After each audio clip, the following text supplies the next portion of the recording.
Un épisode plein de rebondissements, j'avais tellement hâte de l'analyser que je n'ai pas attendu les sous-titres, hein, mais heureusement j'ai mon mari qui est malien, donc voilà, il m'a tout traduit et on va tout de suite parler de cet épisode de Héritage. Si c'est la première fois que tu passes par cette chaîne, n'hésite pas à t'abonner, hein. Sur cette chaîne, je fais des revues et des analyses de films et séries afro, donc abonne-toi et active la cloche pour ne pas rater la prochaine revue. On va commencer avec Aïda. Aïda ne pourra donc pas avoir d'enfant. Du coup, je suis très inquiète, hein, pour le couple Aïda-Cheikh. Moi qui pensais que leur problème viendrait de l'extérieur, des autres. Mais là, on se rend compte que ce qui risque de les séparer, c'est une erreur du passé. Une erreur qu'ils ont eux-mêmes commis. Aïda avait dit que si elle n'arrivait plus à avoir d'enfant après son avortement, elle ne le pardonnera jamais à Cheikh. Et c'est pour ça que juste après cette visite chez la gynéco, Aïda n'a pas fait signe, hein. Elle n'a pas appelé Cheikh de toute la journée, alors que voilà, ils ont l'habitude de beaucoup communiquer et tout ça, ils sont très très proches. Donc Cheikh a tout de suite trouvé ça bizarre. Le pauvre, hein, il sait pas encore à quel point Aïda lui en veut.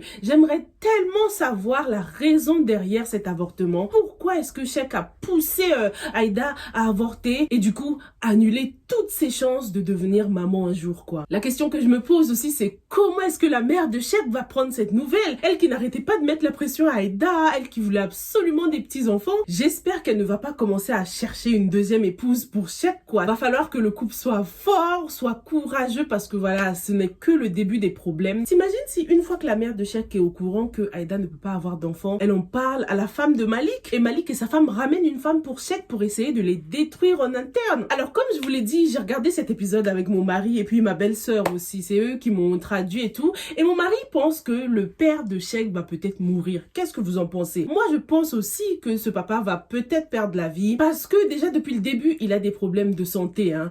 Et dans le cinéma en général, lorsqu'un personnage a des problèmes de santé dès le début de la série comme ça, c'est que le personnage ne survivra sûrement pas jusqu'à la fin, ou bien qu'il mourra à la fin de la série, quoi. On a remarqué dans cet épisode que Cheikh a demandé à son père si tout allait bien côté santé, s'il avait bien mangé. Regarde, santé Lumbi, ça va.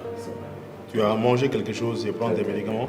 Donc c'était une manière de nous rappeler l'état de santé du papa, nous rappeler qu'il ne va pas très bien, quoi. Et un autre indice concernant la mort de ce personnage qui est beaucoup plus évident, c'est le fait que Cheikh ait pris le relais, hein, dans l'entreprise familiale. Ça sent la fin pour ce personnage. Espérons que Malik n'aura rien à voir avec la mort du papa de Cheikh quand même, hein. Ça, ce serait grave. En tout cas, si ce papa meurt, la tension va augmenter. Déjà, ce sera tellement triste s'il meurt sans voir ses petits-enfants. Donc peut-être que Cheikh aura la pression, sa mère va le pousser à faire des enfants, au moins pour que son papa voit ses petits-enfants avant de mourir. En tout cas, j'ai confiance en Cheikh, je sais qu'il prendra la meilleure décision. Il a toujours su faire preuve de justice et d'impartialité, donc il va pas prendre des décisions qui vont briser le cœur de Aïda, quoi. Et t'imagines si c'est Aïda, en fait, qui l'autorise à prendre une deuxième femme? Aïda, depuis le début, on la représente comme quelqu'un qui a un grand cœur, quelqu'un qui est prête à se sacrifier. On l'a constaté lorsqu'elle a vendu ses bijoux pour venir en aide à Cheikh. Donc franchement, Aïda, je la vois trop accepter quelque chose comme ça, hein. Accepter que Cheikh prenne une autre femme pour qu'il puisse faire des enfants avec elle, quoi. Oh là là, mais franchement, cette série, on n'est pas prêts, les gars. Dans un coin de ma tête aussi, j'espère sincèrement que la gynécologue s'est trompée, qu'elle n'a pas pris le bon dossier et que Aïda peut avoir des enfants, en fait, tu vois. Parce qu'on a constaté qu'elle était quand même fatiguée, elle n'était pas dans son état normal. Peut-être qu'elle a la tête ailleurs aussi en ce moment, hein, parce qu'elle est amoureuse, quoi. On sait que c'est elle, la maîtresse de Karim, non, qui est le papa de Aïda. Peut-être qu'elle aura l'occasion de croiser Aïda et de revoir son dossier. Qu'est-ce que t'en penses? Le couple Aïda et Cheikh ne peut pas se terminer comme ça, quand même, hein. Il y aura beaucoup de turbulences, mais on sait très bien qu'ils vont finir ensemble, même si ce sera pas facile. Est-ce que tu penses que tout ce qui leur arrive, c'est vraiment le destin, ou bien c'est le sort que Malik avait jeté au début de la série qui est en train d'agir dans leur couple? En parlant de Malik, son fils sait maintenant qu'il sort avec Chacha. Non mais on en parle de comment Lamine a fouetté Chacha comme un enfant. Oh my god, il est horrible, Lamine. Pourquoi est-ce qu'elle supporte tout ça? Mais quelle relation toxique! Faut vraiment que quelqu'un lui vienne en aide. Hein. Faut qu'un vrai homme prenne Chacha en main parce que ce personnage de Chacha, même si elle a beaucoup d'expérience dans les relations homme-femme, elle est tout de même très naïve en ce qui concerne l'amour en fait. Hein. En ce qui concerne une vraie relation amoureuse. Donc j'espère sincèrement qu'un vrai homme va la prendre en main. Parce que mine de rien, elle a un bon fond quand même, hein, Chacha. À ton avis, est-ce que Chacha va rencontrer le véritable amour? Faut qu'elle se débarrasse de Lamine et de toute sa famille là. Ils sont trop toxiques. D'ailleurs, Lamine là, on croyait que tu t'en foutais de Chacha. Pourquoi tu t'énerves alors? Ah, ça l'a piqué, hein, Lamine, de savoir que Chacha sort avec son père. Mais en fait, il ne l'a pas frappé par jalousie ou quoi. Non. Il l'a frappé parce qu'il s'est senti humilié. Il s'est senti humilié par cette fille qu'il croyait contrôler et qui, en fin de compte, sort avec son père, quoi. Il a osé se précipiter dans le bureau de son père, mais j'ai envie de dire, mais vous êtes pareil. Franchement, il était en train de s'agiter comme s'il était tellement amoureux de Chacha alors que rien du tout. Lamine, j'espère que tu vas le regretter. Franchement, j'espère que quelqu'un de bien viendra récupérer Chacha, viendra la laver et la mettre bien après tout ce que Lamine lui a fait subir. Alors, par rapport à Lamine, vous m'avez mis le doute. J'ai reçu un commentaire dans la revue précédente qui me disait qu'en fait, la boss de Tidjo, la dame qui parlait avec Tidjo dans la voiture, est en réalité la femme qui a couché avec Lamine. Ça m'a mis un de ces doutes parce qu'ils étaient dans le noir, donc on peut pas vraiment savoir. J'ai dû réécouter les deux voix pour essayer de comprendre et je n'ai pas l'impression que ce soit la même personne. Hein. Est-ce que la boss de Tidjo est la sugar mamie de Lamine? Ce serait tellement bien, ça voudra dire que Lamine s'est frotté à la mauvaise personne. Lui qui croit pouvoir lui faire du chantage avec sa petite vidéo là. T'imagines si en fait cette dame elle fait partie de la mafia?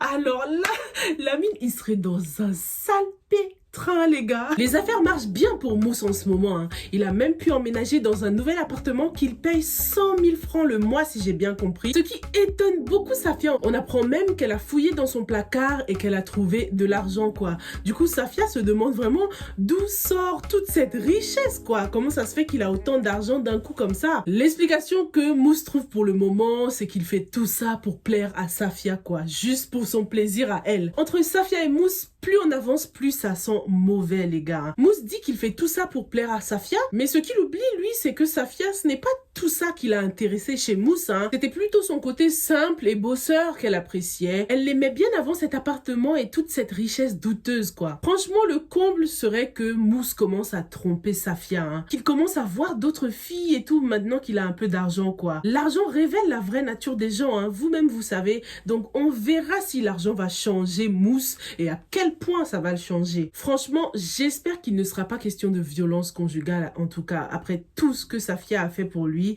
De toute façon, on sait que cette relation n'aura pas une fin positive, hein, pour Safia en tout cas, parce qu'on ne quitte pas tout pour un homme. Franchement, c'est pas du tout une relation saine. Elle a abandonné ses études, elle a même abandonné ses parents, vous vous en rendez compte? Et Mousse, à aucun moment, il ne la conseille de retourner chez ses parents. Franchement, je pensais que c'était un gars posé, un gars bien, mais je me rends compte que ce n'est pas quelqu'un de bien et que le père de Safia avait peut-être un peu raison à son sujet. Tima a fait la rencontre d'un charmant jeune homme. J'ai cru comprendre qu'il s'appelle Soumaïla. Je crois qu'il deviendra sûrement le futur mari de Tima. Qu'est-ce que vous en pensez? En tout cas, je les vois bien déjà ensemble, je les kiffe déjà. Soumaïla, il a l'air très gentil, très courtois et ça se voit qu'il a kiffé Tima aussi. Et pourtant, il n'a pas voulu trop forcer les choses, hein, parce qu'il aurait pu lui demander son numéro direct là, mais ça aurait trop fait le forceur, tu vois. En tout cas, c'est sûr qu'il va revenir dans la boutique ou peut-être qu'ils vont se croiser ailleurs, hein, si c'est vraiment le destin. Peut-être qu'ils vont se croiser au supermarché au coin, là, ou quelque part d'autre. Et concernant Tidjo, les gars, quelqu'un m'a laissé un commentaire sucré qui m'a fait réfléchir.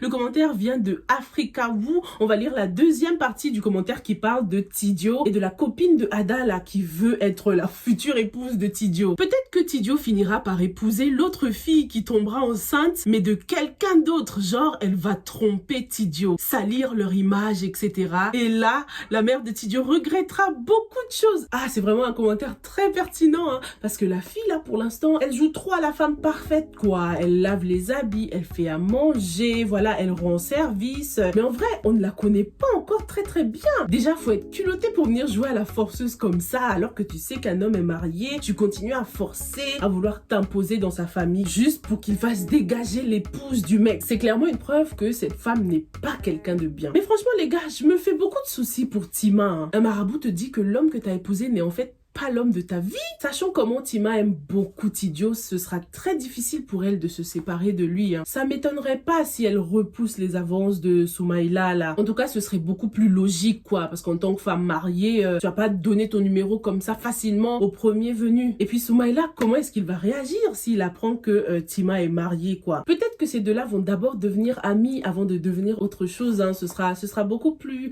naturel, beaucoup plus sain aussi, parce que l'idéal après un mariage, c'est pas de tout de suite rush into something else. C'est pas de tout de suite se précipiter dans une autre relation. Donc va falloir que Tima fasse bien les choses et qu'elle prenne bien son temps. Mais en tout cas pour l'instant, elle n'a même pas la tête à ça. Elle est très focalisée sur son mariage et elle fait tout son possible pour attirer les bonnes grâces de sa belle famille. Pendant cette scène, on remarque qu'elle a fait la cuisine, elle est en train de mettre la table, elle fait tout pour plaire à la famille. Mais je sens que ce repas ne va pas très bien se passer. Ça se trouve, la copine de Ada là va encore débarquer avec sa nourriture et la famille de Tidio va refuser de manger la nourriture de Tima après tous les efforts qu'elle a fournis, tu vois. Alors, si vous n'êtes pas encore au courant, il y a un jeu concours en ce moment sur cette chaîne. Le jeu concours concerne ce personnage qui est dans le générique. On essaye de savoir qui c'est. Dans la revue précédente, j'ai donné donc 5 options et je pense qu'on peut déjà en éliminer un. Donc, celui qui disait que ce personnage sera sûrement le futur mari de Tima. Ou peut-être que Soumaïla ne sera pas le futur mari de Tima, on sait pas. J'ai vu plein de réponses, vous avez été nombreux à jouer. Il y en a plein qui pensent que le monsieur est le fils caché de Bintou et Amidou. Oh là là, mais comment c'est une histoire compliquée. J'adore ce scénario. T'imagines si la mère de Aïda et le père de Sheikh ont eu un enfant ensemble? Ça veut dire quoi? Ça veut dire que Sheikh et Aïda sont demi-frères, demi-sœurs.